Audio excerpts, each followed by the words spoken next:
Labs is opening a new restaurant called the Krusty Krab 2.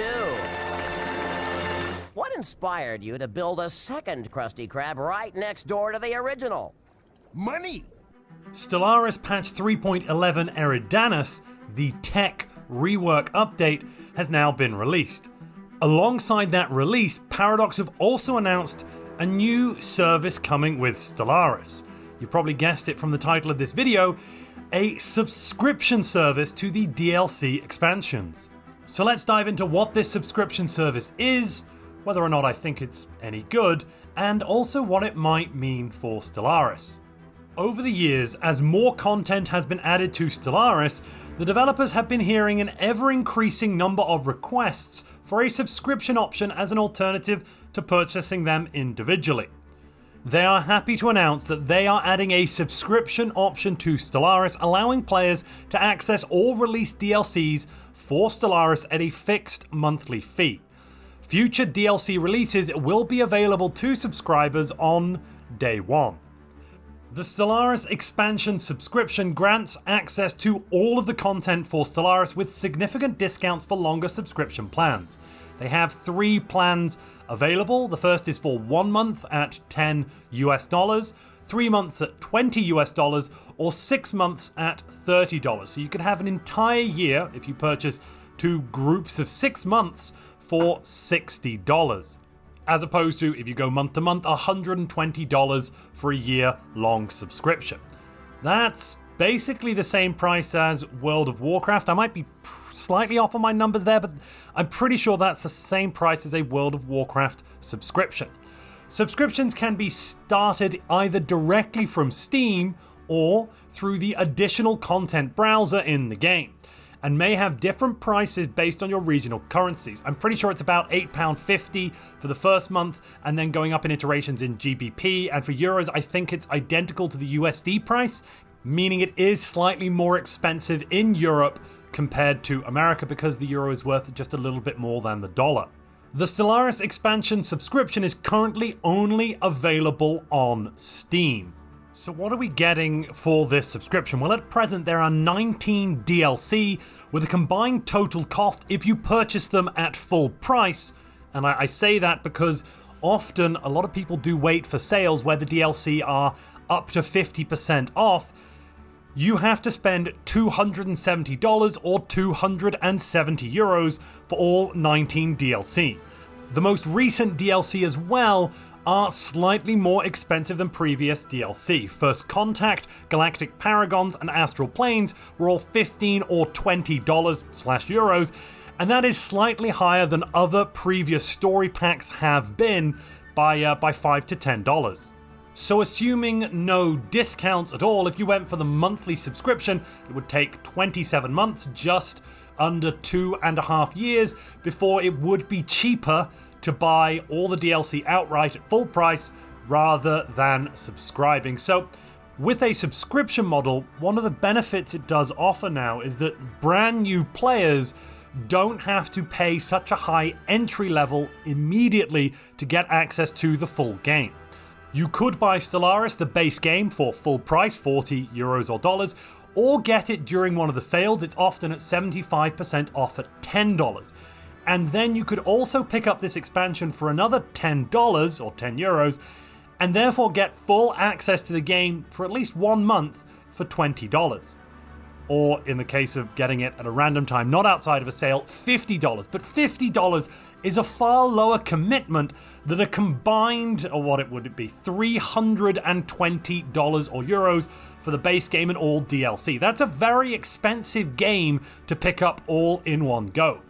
For some of the players like me that have been around either since the beginning, 1.0, or for a long time, it hasn't really felt too tough to continue playing the full game because we've generally picked up 1 or 2 DLC per year, maybe one of the previous DLC that we missed out on. For example, I didn't grab Humanoids until I think 2020 or 2021, and that way we're not really having to take that cost on in one go, in one immediate purchase. We've spread it out over more time. which is why it generally hasn't felt terrible for us to keep up to date and get into the game. For newer players though, for players that are just entering Stellaris, it can be an insurmountable task to look at the list of DLC and decide that you want to start playing. I think it could be putting some people off. So this subscription definitely alleviates some of the issues and concerns new players have with getting into the game. It also, of course, doesn't prevent anyone from going out and buying all of the DLC outright. They can still go and do that. But I think this really is a good option for getting more player uptick, more player integration, getting players playing, new players I'm talking about. Now, for other people, players that possibly have half of the DLC, it's probably less of an appetizing offering, because you might, let's say if you have about half, be looking and going, well, I could buy the rest of the DLC for about $120 or so. I could wait for sales and maybe pick them up for around $70 or $80 if there's some of them discounted to 50%, or I could get this expansion, this subscription. The issue then comes when we get to a point where players have been subscribed for 6 months, 12 months, and overall, it would have been cheaper to buy the base game outright and buy the DLC outright than continue with the subscription. I think that's the issue that some members of the community have with this sort of model, and I think it's a valid concern. Now, personally, I'm quite in favor, I think, of this subscription model. We've seen it in Europa Universalis 4 for some time, and honestly, I felt that it would be great to have this option available in Stellaris as well.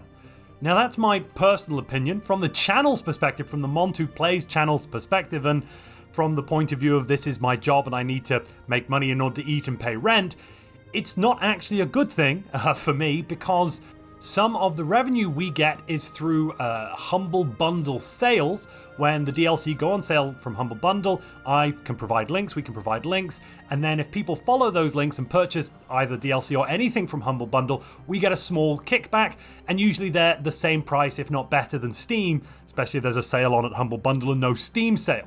So this subscription completely cuts out possibly one source of revenue for this channel. So when I'm saying I'm on board with this, I'm not on board with this from a financial perspective. I just think it's probably going to be a good thing for newer players. And if you're enjoying this video, please subscribe to that like button. So what could this mean for Stellaris? Well, I'm going to look over at EU4. They have had a subscription service available for some time. According to some members of the community, specifically, I saw a YouTube video just the other day entitled EU4 Last DLC.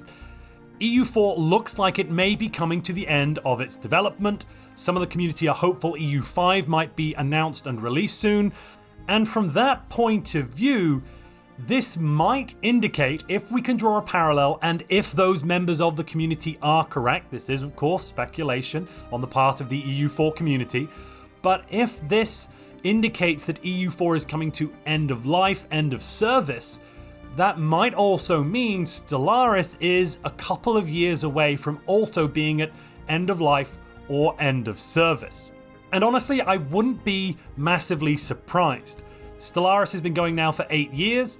There are a number of spaghettification issues with ongoing development that are causing some issues as far as I know and have been told. So it might be that Paradox has decided that they do want to have a clean slate. They're developing Stellaris 2, and they want to just help the community in some ways, but also squeeze out a little bit more cash from potential people that otherwise would not join our community by releasing this expansion subscription. Now, do I think that is a good thing for the game? Well, I would honestly be a little bit apprehensive about a Stellaris 2 release. We of course have seen the release of City Skylines 2, Victoria 3 recently. Those have been a little bit divisive in the community. The combined playership, for example, of City Skylines and City Skylines 2 right now is about a fourth or maybe even a fifth of what City Skylines alone was 12 months ago. So yeah, I definitely would be apprehensive if Stellaris 2 is coming. We're also, of course, going to lose out on a lot of key features. Whenever a new Paradox game comes out, for example, Crusader Kings 3, Victoria 3, they are lacking some of the core features you had in the previous installment, which had years and years of development and extra DLC. So losing those features can feel really terrible, even if you're improving quite a few core systems and it is a new game offering. But at this point, I really do have to ask you, the lovely viewer at home, yes, I'm talking about you watching through your phone or computer screen, what do you think about the expansion? And also, what do you think about the future of Stellaris? Let me know down in the comments below. I would love to hear from you.